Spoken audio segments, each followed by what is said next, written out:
So, what got you interested in reenactment? Well, it was really to carry on the story of the First World War and how, not just myself, but many other living historians keep history alive. It's obviously our ancestors probably fought in, for example, the First World War. I have 3 great-grandparents who fought in the First World War.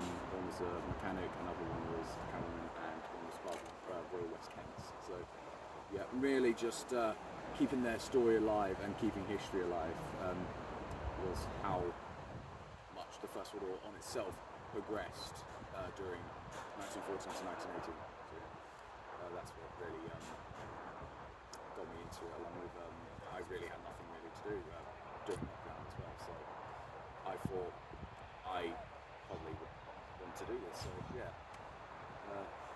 that's really about it for reenacting and how I wanted to be one. So yeah,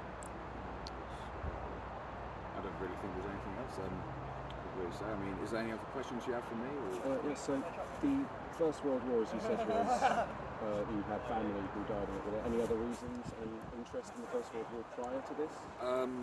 I was originally interested in the Second World War, but when I watched a lot of war films myself with my father, but then I realised most of them were First World War, and I liked the First World War ones more than the Second World War ones, so I was like, oh okay, I actually like this more than, for example, the most common one, the Second World War one, so that also got me going along doing the First World War history. Yeah. Is there any tips or anything you'd give to someone looking to get into reenactment? Well, my tips and tricks would be, if you're doing military, so for example I do First World War, either look on eBay, there's another website called Soldier of Fortune, that's a good website. What Place Glory, although it's American, you can switch it to the Great British Pounds.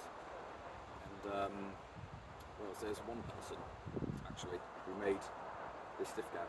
It was made by a person called R.A. Knight, and he makes these by himself, so he is also a very good First World War clothing producer. He makes them by himself, handmade. So yeah. Another thing is, if you want to get into First World War, get some of the earlier kit, and then as you go on, for example, if you're doing First World War, get early kit, and then afterwards you can convert your early war kit into late war kit. So that would be useful. If possible, if you don't have enough money to purchase a rifle, either borrow one from the group or buy a Denix. I wouldn't recommend it though, because they're quite fragile Denixes.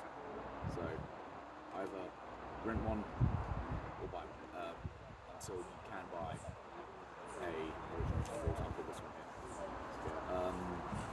Anything else?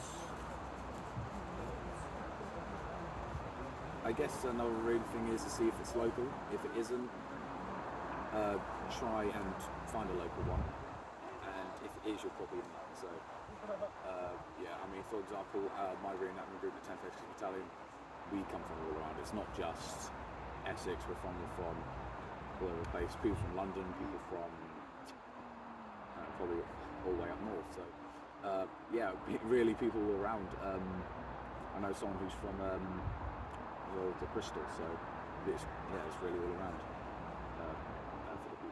Yes, it's really nice. Is there any other questions you have? That's the 3 I prepared for this. So, thank you for your time. Oh, you're welcome. If we could just get your name for the. If you're happy to give it. Matthew Kerr, or Private Matthew Kerr if you want to be technical.